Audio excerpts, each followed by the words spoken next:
Spec script for Rick and Morty, Crime and Punishrick, written by Michael Kellner. Cold open. Exterior, space station, night. A hulking gray space station. Rick's spaceship docks on it. Interior, space station hallway, moments later. Morty, in pajamas, wakes up. He's slung over Rick's back as Rick walks down a steel hallway. Wake up, Morty!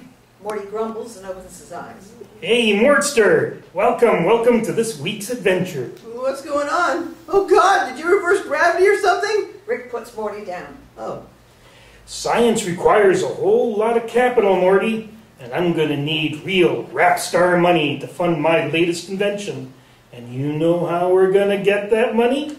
By selling your inventions? Close, Morty. We're gonna enter an underground poker game in the nanopool quadrant. The two reach a futuristic door at the end of the hallway and enter the gambling room. It looks like the converted boxing gym from Lock, Stock, and Two Smoking Barrels, only built from steel. A boxing ring dominates the center of the room. Inside it, 3 supercomputer gambler robots sit around a table playing poker at lightning speed. A couple of supercomputer bouncers stand by ominously. The robots all have one glowing eye like HAL 9000. Off to the side, bug aliens, goats in suits, and the occasional Plutonians sit at a lounge, sipping drinks. These guys are real brain wizards, Morty. They can do 10,000, 10 million computations in a fraction of a nanosecond. But they're still no match for your Grandpa Rick. Can't we just go home? My mom wants me to mow the garden in the morning or something. I mean, it's like playing chess against a toddler whose parents are worried about its development. I'm the greatest they've ever seen. One of the bouncers trundles over. He speaks in a gravelly British accent. Oi, Rick, you better shove off, mate. For the last time, I was set up. And besides, I'm just watching. My grandson's the one who's playing. Wait, what? Quiet, little buddy. No funny business. Well, darn. I guess I can't do my stand-up set after all. Eh, Morty? I've got my eye on you. The bouncer walks away. Hey, what's that deal with the snorkel nut packets on Glaxian cruisers? I mean, who are they trying to keep out of those things? Am I right? I don't know how to play poker, Rick. Rick pulls out a small brain device and shoves it up Morty's nose. Good. Morty is not pleased. Calm down, would you? That sweet little baby attaches to your frontal lobe. It's in my brain? It attaches to your frontal lobe and uploads a lifetime's worth of poker knowledge. And activate. Rick clicks a button on his watch. Morty's eyes go wide. Whoa, that feels really good, Rick. I feel like I could outbluff Johnny Chan. Yeah, you do. You're gonna win your Grandpa Rick a lot of money. It's gonna be great. Just, don't make any waves. Because if you do, I mean, these robots don't mess around. We're talking about major genital trauma. End of cold open. Act 1. Exterior, Jerry's office building, day. Jerry leaves his office and heads to the parking lot. He sings to the tune of Taking Care of Business by Bachman-Turner Overdrive. And I'm a taking care of business at my job, taking care of business, I'm no slob. He fishes his keys out of his pocket and nears his parking spot. I'm taking care of business, time to go home, taking care of business, and beg that to be, oh, come on! The spot is empty. Why would it be gone? He asked as if his psychopathic father-in-law was in a home like a normal old man. He takes out his phone and dials. Interior, gambling room, same. Rick sits at a table with the goat wearing a suit, watching Morty struggle to enter the boxing ring. Rick's phone rings. He answers. What? I'm kind of busy here. You stole my car again. Morty sits down and takes a stack of space money from his pocket. And you ate my half sandwich out of the fridge last week. Let's not play the blame game, Jerry. You have a spaceship, Rick. Why would you steal my car? A bug creature with a short afro deals Morty his first hand. I didn't steal it. I borrowed it and parked it at 1251 Jefferson Parkway. across from the bordello. He hangs up and pulls out his flask. He takes a pretty heroic gulp. Son-in-laws, am I right? My species were genetically engineered in hyper-intelligent sofa by hyper-intelligent sofa pillows. We grow in bags. Exterior, Jefferson Parkway, day. Jerry walks down a trash-strewn block flanked by tenement buildings. He sees his car in front of the dilapidated building with a neon sign boasting, Kleinfelter's Nudes, XXY. He reaches the car door and sees that the window is shattered and the stereo is gone. No! Give me your wallet! Jerry turns to see a mugger wearing a ragged jacket with a striped polo under it. Or do I gotta let Mr. Tweedy have a talk with you? He pulls out a switchblade with Tweety Bird on the side and flicks it open. Interior, gambling room, later. Morty sits at the table with the supercomputer robots, the bug creature, and Paul Newman with snail stalk eyes. Rick stands behind Morty. All right, Buzzy Knish, deal me in. The bug creature flicks cards to the players. Montage over Liar Liar by the Castaways. 1. One of the robots pushes a large pile of space money to the center of the table. Morty calls the bluff. 2. Morty's confidence has grown along with his cash pile. 2 of the supercomputers exchange doubting glances. Oil drips out of one's eye, and he dabs at it a la Casino Royale. 3. Rick cheers and shouts unheard insults as Morty pulls a large pot of money from the center of the table. Later, Morty sits alone at the table with a supercomputer robot whose chest label identifies him as G1RCH-E. Rick smokes a cigar and blows rings in the robot's face. Where'd all your little friends go? Skynet? Hey, Morty, check out Daisy Bell over there. That fucking Jeopardy computer plays better cards. G1RCHE speaks with a threatening Cockney accent. That's quite enough, Rick. Yeah, it is. Your deal, mate. Morty shuffles expertly and deals with a flourish.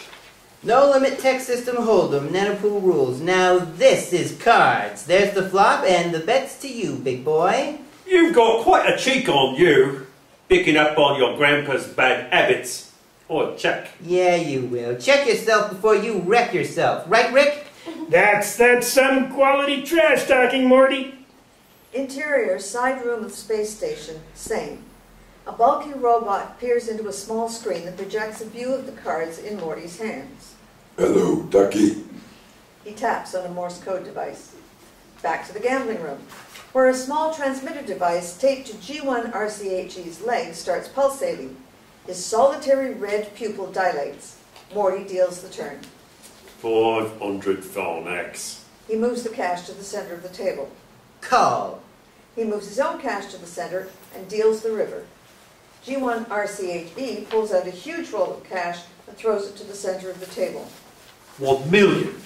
Hey, short bus. He doesn't have 1 million Farnax to call you.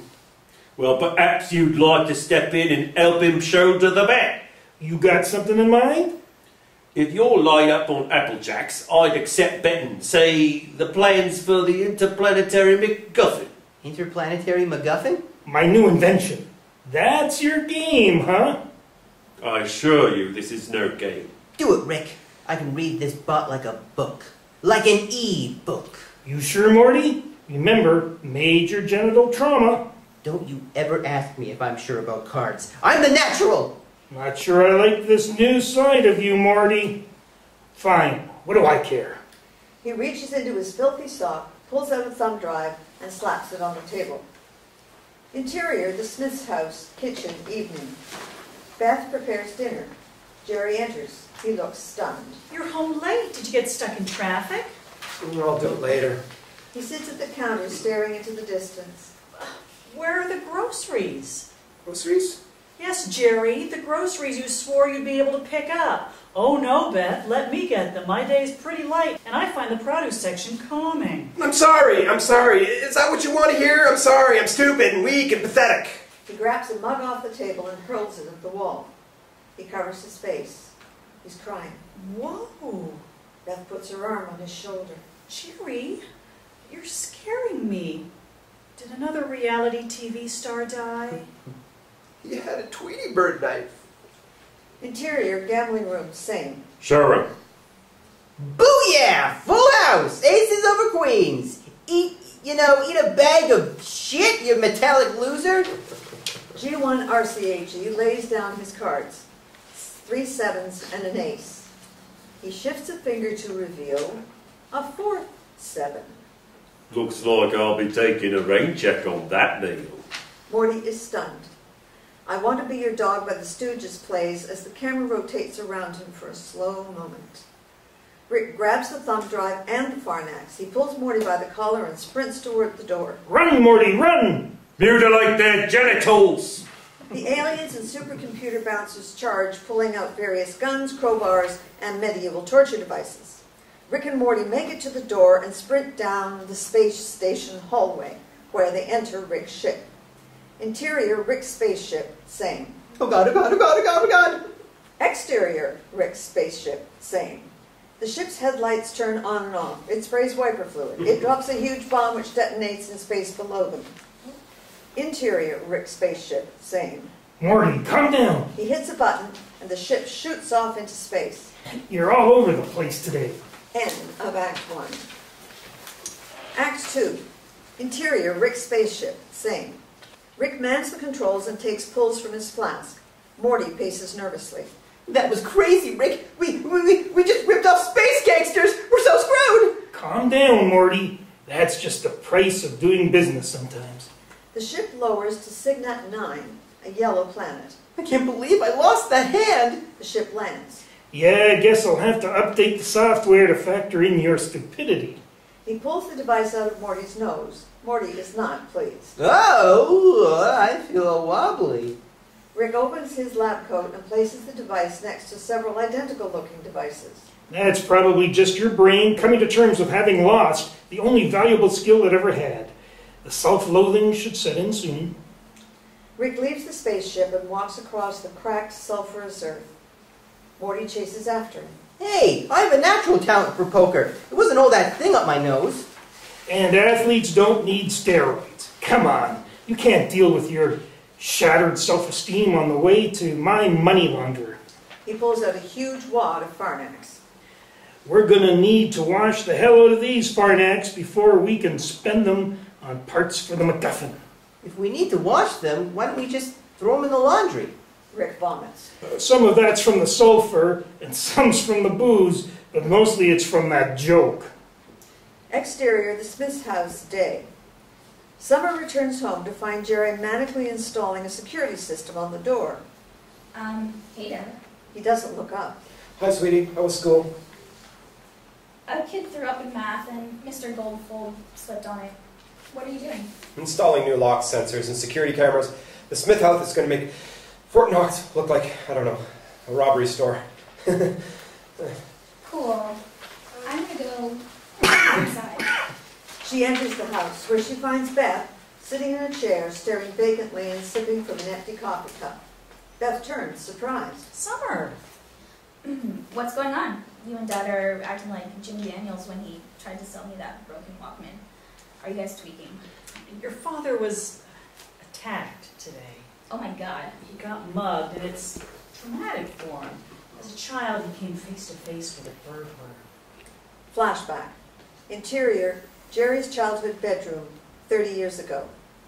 Little Jerry sleeps in his Mr. Rogers-themed bed. A floorboard creaks. Jerry opens his eyes and sees a very 1980s burglar. Pink windbreaker, parachute pants, the works. Jerry gasps. The burglar sees him and grabs Jerry's teddy bear, which wears a bland button-down. The burglar presses a knife to its neck. Make a sound and Snuggles here spills his stuffing. Cubicle, the office bear! Back to the present. Your dad has had a phobia about criminals ever since. I think he's kept quiet about it because he wants to seem strong for you kids. I, don't even know what to say. Neither do I. Earlier today I told him that muggers target people who look weak and rich, so you should take it as a compliment that a guy thought he was well-dressed. Maybe I should try talking to him instead. That would be best. Interior, Greasy Joe's Delicatessen, day. Seated at booths are all manner of seahorse creatures, Tony the tiger-looking things, and bulging-brain sofa cushions with suit goats on leashes. Rick and Morty enter and approach the grease blob creature behind the register. It looks like a half-melted gummy bear. Greasy Joe. Joe nods to him and motions towards the double door. Rick grabs Morty's hand and leads him through it, passing through a busy kitchen. Rick warmly greets everyone as they walk, a la Goodfellas.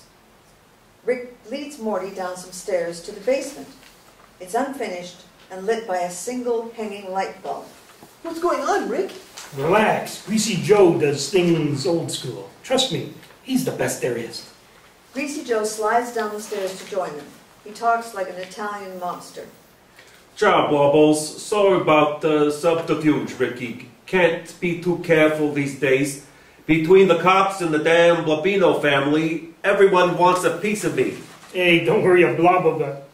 Now what blobs you to my humble establishment? Rick pulls the huge wad of Farnax from his coat. How you like them blobos? Think you can clean this up for me? Greasy Joe grabs the wad, smearing grease on it. I'll make it sparkle like a damn lappy lazuli. Good. I'm about to make some big purchases, and I don't need the intergalactic IRS on my ass. Big purchases for your interplanetary McMuffin, if I'm not mistaken. How do you know a blob of that? A little blobby told me. You'd be surprised what an old blobster like me sniffs out. Guess you're a real blobhound. The fuck you just called me? Whoa, Marty. What? No, I didn't mean to sniff out like bloodhound, just a blobhound. Say, Greasy Joe pulls out a laser pistol and points it at Morty. say it again. I'm a what? Calm down, GJ. He didn't mean nothing by it. Whoa, whoa, whoa. The kid can speak for himself. Now, what did you call me, you blobby motherfuck? Maybe we should leave, Morty. This looks like it's gonna get ugly. 3 Blobino hitmen with bowler hats and laser Tommy guns burst through the door to the basement. Found you, you rat! Oh, jeez, I'm really sorry. I didn't know what it meant. Billy Bobino says hello! Danny Boy plays as the hitmen walk slow motion down the stairs, a la Miller's Crossing. Oh, shit! Rick dive tackles Morty. Get down! Rick and Morty hit the floor as the Blobinos open fire. They scramble out of the room while Greasy Joe eats bullet pie. You just had to say it, didn't you, Morty? Had to be the big tough guy, Mr. Macho. Interior, Dismiss House, day. Jerry balances on his stool, struggling to mount a surveillance camera on the wall. Summer approaches with Principal Vagina. Dad, Mom told me what's going on, and I want to help. You remember Principal Vagina? Jerry remains focused on the camera. We've talked at parent-teacher conferences about young Morty's ever-widening achievement gap. Principal Vagina is also a school guidance counselor. Due to budget cuts. I also cook the cafeteria food. Do you like government meatloaf, Mr. Smith? I think you should talk with him, Dad. He might be able to help. I'm fine. Jerry goes back to affixing the camera. Principal Vagina takes a knee next to him. What's the matter, champ? Jerry ignores it. I know how you feel, Jerry. Now, I've never been mugged before, but I did once drop my keys down the storm grate. That sense of loss, of violation, I've been there. Interior, side passage of Greasy Joe's, day. A small basement hallway. Rick and Morty run down it with gunfire echoing behind them. Right in the sign box! The two reach a hatch door that leads outside. Rick shoves it open. The two climb to the surface. Morty starts running, but Rick pauses. Morty looks back. Come on, Rick, we gotta run. We left the Farnax. We gotta go back. They'll kill us. This is more important than us, Morty. I need to build that MacGuffin. Why? I just do, okay? Please, Rick. I'll mess up and they'll kill us. Like, no, just think of another plan. Wait, you think genius plans just come to me? Full-fledged any time I want? Like Athena springing from the brow of Zeus? Because it don't happen that way, Morty. He suddenly gets bored and walks off. Follow me. I just thought of a perfect plan. End of Act 2. Act 3. Interior, the Smith's house, day. Jerry takes a huge steel plate and tries to mount it on the bathroom door. Beth approaches with a policeman. Is that a blast door? You can't be too careful. Of what? Toilet bombs? Hey, I left a dirty bomb in the toilet this morning. Oh, that's an easy joke, and this is totally not the time. Why is he here? He's a police sketch artist, and I don't know what to say to help you, so I'm taking action. They're not going to find the guy, Beth. That's not how it works. Please, Jerry, for me, just describe the mugger. Jerry softens. Okay, he was white, medium build, messy brown hair. The policeman pulls out a pad and starts sketching. Thin, straight nose. He was wearing a striped shirt and a tattered brown jacket. He had stubble. That's all I can remember. You did great. They embrace. You know what? It actually felt really good. Maybe they will catch this guy. The policeman stops sketching. He turns the notepad around. Is this your man? He's got a brown jacket over his shirt, some stubble, and messy hair. Other than that, he looks exactly like Jerry. Jerry goes into the fetal position. Blabino Family's Casino, dusk. It looks like the MGM Grand, except that its statues depict roaring slugs instead of lions. Morty looks at the casino through binoculars. What if you put the brain thingy back in me and we can just go in there and play poker? I can win the money back, I swear. No more gambling. The gambling part is over. It's heist time. Come on, Rick, I'm going crazy here. I need to feel good at something again. I need that rush. I need... Slap. Rick snaps him out of it. Hey! Focus. Are you clear on the plan? He unrolls a casino blueprint and points to a pipe. Interior, huge water pipe, later. Rick and Morty skulk through a huge pipe wearing backpacks and holding flashlights. The main liquid supply pipe for the casino. Normally it's completely full of pressurized, searing hot water. But at precisely 7:15 p.m., the main water valve shuts off for 5 minutes of cool down. That's when we make our move. Morty checks his watch. 7:17. A wall of water smashes into him, propelling him and Rick to a huge steel water tank. It's completely closed off and very much full of water. Morty frantically bangs on the walls. We'll reach the main heating tank 65 seconds before the water turns back on. We'll have just enough time to disable the lock on the hatch, leave, and lock it again without anyone knowing we were there. Morty screams, but his mouth fills with water. Rick grabs a lithium blowtorch from his backpack and burns through the tank. He and Morty spill out into a small control room. It's full of water pipes and other plumbing accoutrements. Water floods everywhere. I thought we were going to die. I thought we were going to die. There'll be a guard outside the door. I'll sneak up, knock him out, and put on his uniform. Freeze! He holds a gun to Rick's temple. Back to the duo going over the plan.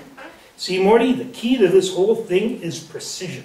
And Morty nods admiringly. Back to the unfolding train wreck. Rick sneaks a blackjack from his pocket and wham, knocks the creature to the ground with a single smack.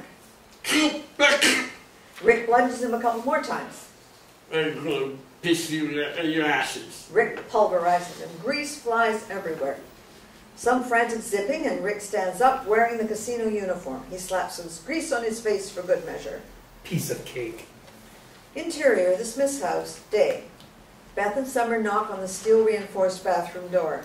Jerry, please come out. Come on, Dad. You can't stay in here all day. No, I won't. And yes, I can.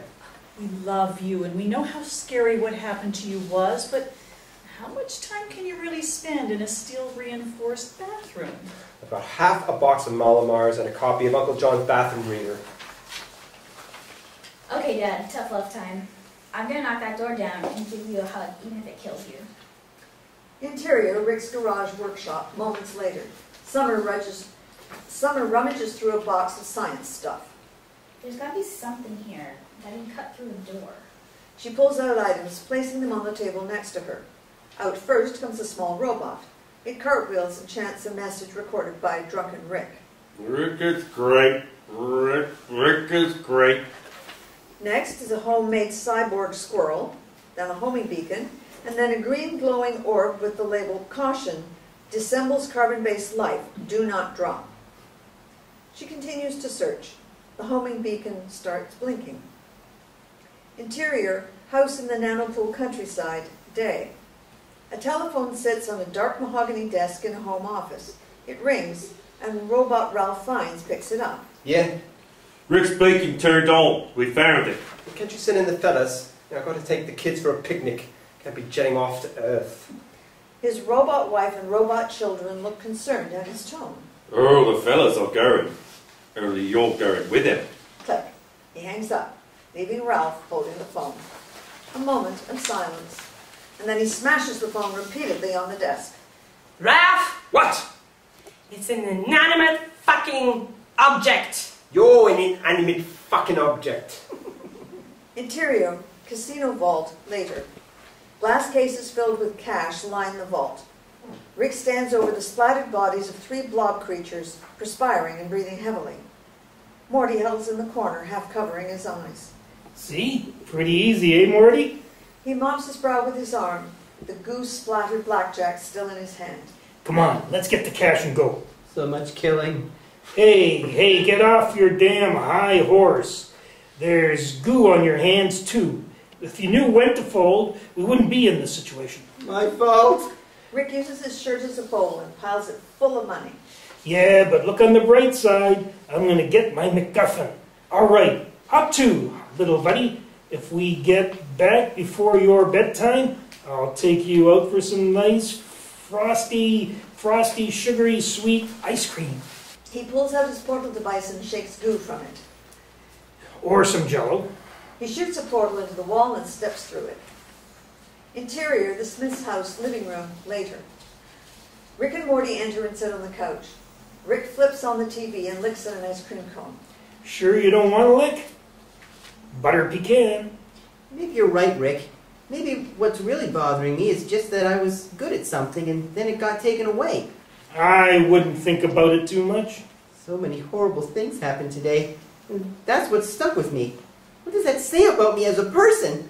Robot Ray Fiennes pops up from behind the couch and points a shotgun at Morty. He has a ski mask on his face. Okay, Lifetime, that's enough out of you. A robot goon appears from behind the curtains and aims a laser pistol at Rick. You're making a big mistake. Oh, am I? Oi, bring him in, boys. 2 more robot goons come in, shepherding Jerry, Beth, and Summer with their laser pistols. Jerry is having a panic attack. Just take the teddy bear and leave! Rafe gestures, and the goon holding Beth brings her in front of Rick. The goon presses his gun to her temple. Now, normally, I'd leave your kid out of this, but it appears you've made my employer abnormally fucking angry. So, hand over the fucking money, or she's going to have to pay for your debt. And that just wouldn't sit right with me. Yeah, you're a real paragon of virtue. All right, I see I had no other option. He reaches into his pocket and pulls out one of his small brain devices. He shoves it up Beth's nose and presses the button on his watch. Smash! The goon pistol whips Rick in the face. He goes down. Beth's pupils grow huge. I know Kung Fu. She reaches back and plucks out the goon's eye. In one fluid motion, she hurls the eye at Rafe, grabs the goon's gun, and shoots the goon through his eye socket. Rafe releases Morty, dives out of the way, and unloads his shotgun at Beth from midair. She flips over the dead goon, and his body absorbs the blast. All right, Mom. The goon holding Jerry shoves him to the floor and charges at Beth, firing his laser pistol. She dodges in bullet time, grabs his arm, and snaps it back so that his gun is pointed at his own head.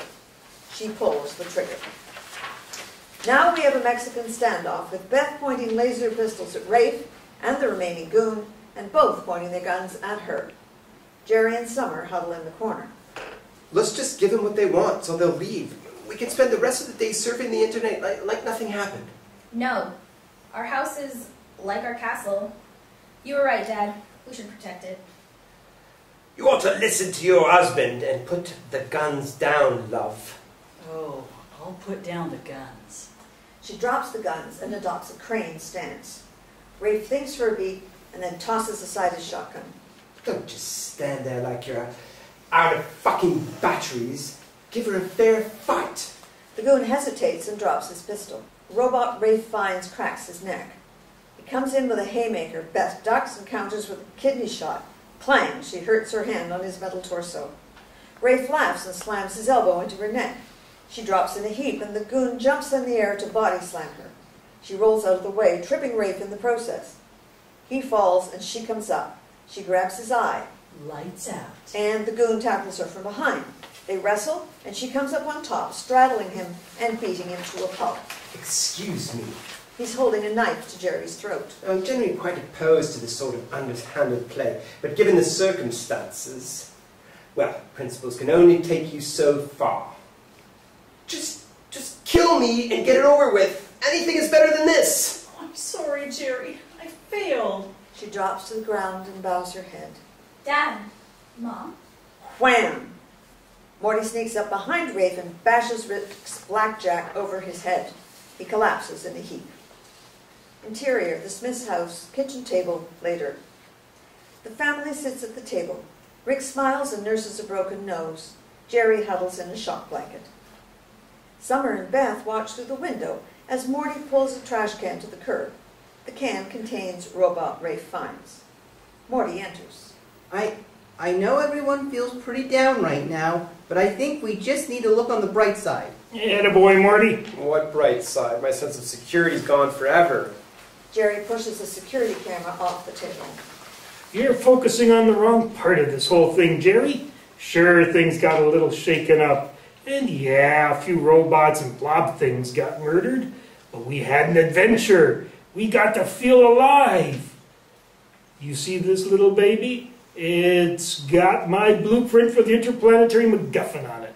And you know what that's going to do? No. Neither do I. I came out of a blackout with this thing in my hand, and I thought, great, an excuse to go on an adventure with my grandson. So all this crazy high-concept space gangster stuff was just an excuse to spend some time with me? That's actually really sweet, Rick. Well, that, and it was a way to make a crazy amount of cheddar, dog. So what, I should just look at this whole horrific day as a life experience? Exactly. I don't buy it. Rick opens his mouth to speak, but thinks better of it. Jerry pulls the blanket around himself even more tightly. Beth hugs him. Outside, robot Rafe Fiennes twitches in his trash can. End of Act 3. Tag. Montage Over the Boss by James Brown. 1.